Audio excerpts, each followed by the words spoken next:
Na aula de hoje, nós vamos continuar falando sobre sistema de numeração. Eu quero iniciar relembrando algumas características do sistema de numeração decimal. A primeira característica do sistema de numeração decimal é o princípio aditivo. Trouxe aqui o exemplo, o número 325. O número 325 é um número que tem 3 ordens e essas 3 ordens formam uma classe, a classe das unidades simples. Então, esse algarismo 3 representa as centenas, o 2 representa as dezenas e o 5 representa as unidades. Então, o 3 está representando 300 unidades, o 2 está representando 20 unidades e o 5 está representando 5 unidades. Quando a gente somar tudo, vamos encontrar 325. Outra característica do sistema de numeração decimal é o princípio multiplicativo. Pegando o mesmo exemplo do número 325, a gente sabe que é igual a 300 mais 20 mais 5. Como a multiplicação é uma adição de parcelas iguais, eu posso representar cada parcela dessa através de multiplicação. Então, 300 eu posso representar 3 vezes 100, 20 posso representar 2 vezes 10 e o 5 representar 5 vezes 1. Então, no sistema de numeração decimal, a unidade, para a gente obter o valor posicional dela, a gente multiplica por 1. A dezena, a gente multiplica por 10. A centena, a gente multiplica por 100. Uma outra característica do sistema de numeração decimal é o princípio posicional. Temos aqui 2 números, o número 235 e o número 253. Observe que esse 3 e esse 5 mudaram de posição. Eles têm o mesmo valor absoluto sempre, porém, quando troca de posição, quando ocupa posição diferente, eles também vão ocupar valores posicionais diferentes. No caso, no número 235, o 2 representa as centenas, então está representando o valor 200. Aqui o 3 representa a dezena, está representando o valor posicional 30. E o 5 está na ordem das unidades, representa 5 mesmo. No número 253, o 2 continua representando 200, o 5 representa 50 e o 3 representa 3 unidades. Então, observe que quando muda de posição, vai mudar o valor posicional desse número. Então, nós vimos aí as 3 características principais do sistema de numeração decimal: o princípio aditivo, o princípio multiplicativo e o valor posicional. Uma outra característica que a gente poderia também destacar é o 0 para representar a ausência da ordem. Sobre o sistema de numeração, eu tinha comentado na última aula que a gente iria citar alguns sistemas de numeração importantes de algumas civilizações antigas, tipo civilização egípcia, civilização babilônia, civilização romana, civilização chinesa, civilização dos maias e o nosso sistema de numeração que tem origem indo-arábica. Desses sistemas de numeração, eu vou comentar um pouco sobre o sistema de numeração romano, porque a gente ainda vê algumas representações desse sistema, e depois retorno para falar do nosso sistema de numeração decimal e do conjunto dos números naturais. O sistema de numeração romano. Os romanos utilizavam 7 letras para representar as quantidades. A gente pode observar que não existia representação para o número 0. Nenhum símbolo desse representa o 0. Mas o que a gente pode ver? Se a gente fizer uma comparação com o nosso sistema de numeração atual, o I representa 1 unidade, o V 5 unidades, o X 10 unidades, o L 50 unidades, o C 100 unidades, o D 500 unidades e o M, 1000 unidades. Então, com essas 7 letras, eles representavam as quantidades e a gente vai ver que isso seguia algumas regras. Essas letras elas eram escritas lado a lado e nós veremos alguns exemplos.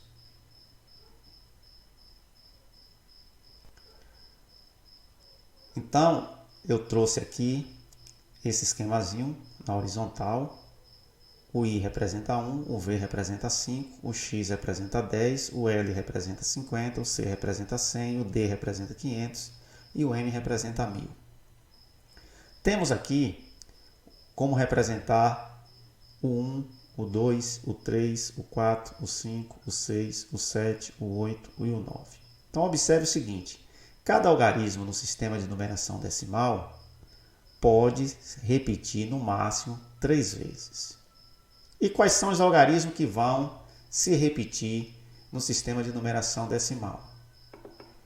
O que representa 1, o que representa 10, o que representa 100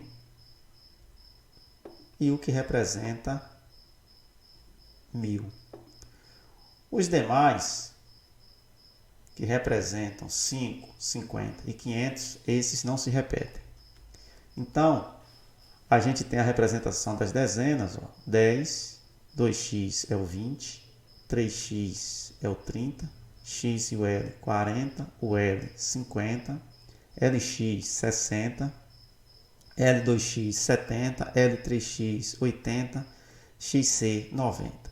Nas centenas, a gente tem a representação para o C, para o 100 é um C, para o 200, 2C, para o 300, 3C, para o 400, um C e um D, para o 500, o D, para 600, DC, para o 700, D e 2C, para o 800, D, C, C, C e para o 900, um C e um M. De início eu mostrei aqui as unidades como é representada e a gente vai procurar entender agora as regras que são usadas para essa representação.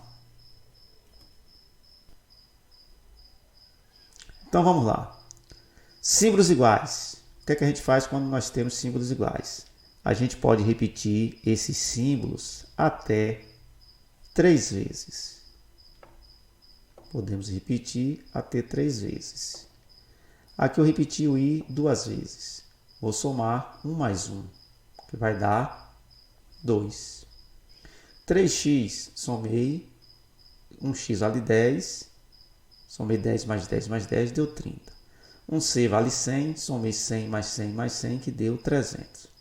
Então, a regra, podemos repetir o algarismo romano até 3 vezes. O que é que a gente faz? Soma esses algarismos.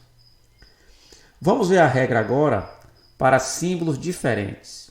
Quando nós temos símbolos diferentes, que aparecem juntos, e o número maior está antes do menor, significa que nós vamos somar esses valores. Por exemplo, um V e um I. O primeiro algarismo que aparece é o V. O V é maior do que o I. Então, o V vale 5, o I vale 1. Quando o algarismo menor está à direita do maior, a gente vai somar. Então, 5 mais 1, 6. LX, o L vale 50, o X vale 10. Observe que o X está à direita do L, então eu vou somar 50 mais 50, que vai 50 mais 10, que vai dar 60. Tenho aqui um D e um C. O D vale 500, o C vale 100. Somando, encontro 600. O N vale 1000, o D vale 500. Somando, a gente vai encontrar 1500. O símbolo, o algarismo romano que está à direita é menor do que o que está à esquerda. Então, quando o menor vem depois do maior à direita, do maior a gente soma. Agora, quando nós temos símbolos diferentes juntos e o menor vem antes, ou seja, o menor está à esquerda do maior, o que é que a gente faz? Subtrai. eu tenho um i e um v. Significa que eu vou tirar 1 do 5. 5 menos 1, 4. X antes do L. O L vale 50, o X vale 10. Significa que eu vou tirar 10 do 50. X antes do C. C vale 100, X vale 10. Significa que eu vou tirar 10 do 100, que vamos encontrar 90. Para escrever os números de 11 a 99, números de dois algarismos, a gente vai indicar as dezenas seguidas das unidades. Por que eu não falei o 10? Porque o 10 é representado pelo x. Então, um exemplo aqui é o 34. Eu tenho aqui 3x representa as dezenas e o 4 representa as unidades. L, VI representa 56. Então, o L representa as 5 dezenas, que é 50 unidades, e o VI representa os 6. 92, XC representa 90 e 2i representa o 2. Os números de 101 a 999 são representados da seguinte forma. Coloco as centenas e depois coloco as dezenas e em seguida as unidades.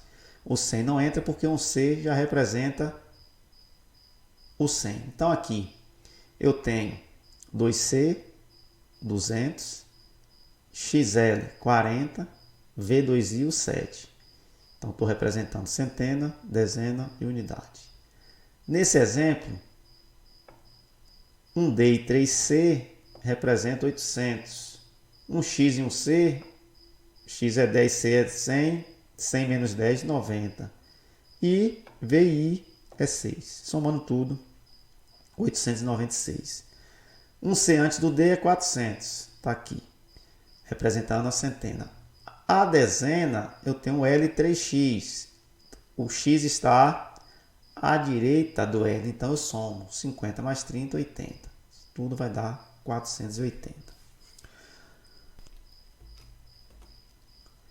A letra M indica 1000 unidades e pode se repetir até 3 vezes para representar quantidades. Então, M é 1000, 2M's, 2000, 3M's, 3000. Agora, para indicar quantidades a partir de 4000, os romanos usavam um traço horizontal sobre as letras. Por exemplo, 4000, um I e um V representa 4. Quando coloco esse tracinho, fica 4000. O V representa 5. Colocando o tracinho em cima, 5000. Um DC representa 600. Colocando um tracinho em cima, 600.000. MD representa 1500. Colocando um tracinho em cima, 1.500.000. Nós temos aqui alguns exemplos. MD. 3M seguidos representa 3.000. O D representa 500. Somando, vamos ter 3.500. Aqui, vamos ter unidade de milhar, centena, dezena e unidade. Então, M representa 1000, 889. Bem separadinho aqui, somando tudo, 1889. Um I e um V com tracinho em cima, 4000. Um C, 100. Um L, 50. Então, 4150. Então, essas são as regrinhas básicas para o sistema de numeração romano. Observe algumas situações atuais nas quais ainda aparece a numeração romana para designar nome de papas, imperadores, nome de ruas, as horas do relógio, capítulos de livro, dentre outros exemplos. Assim, pessoal, a gente pode concluir que o sistema de numeração de todo o mundo, na atualidade, tem como características fundamentais aquelas que eu citei lá no início da aula. A base 10, os símbolos, 10 símbolos, que são chamados de algarismos, né? Esses algarismos são esses aqui, que vai de 0 a 10. Então hoje todo mundo utiliza esses 10 algarismos. O sistema é posicional, então o valor posicional, o valor relativo de cada algarismo vai depender da posição que está. E aparece o zero, que alguns sistemas de numeração das civilizações antigas não possuíam. E assim finalizamos a nossa aula sobre sistema de numeração. Na próxima aula veremos o conjunto dos números naturais.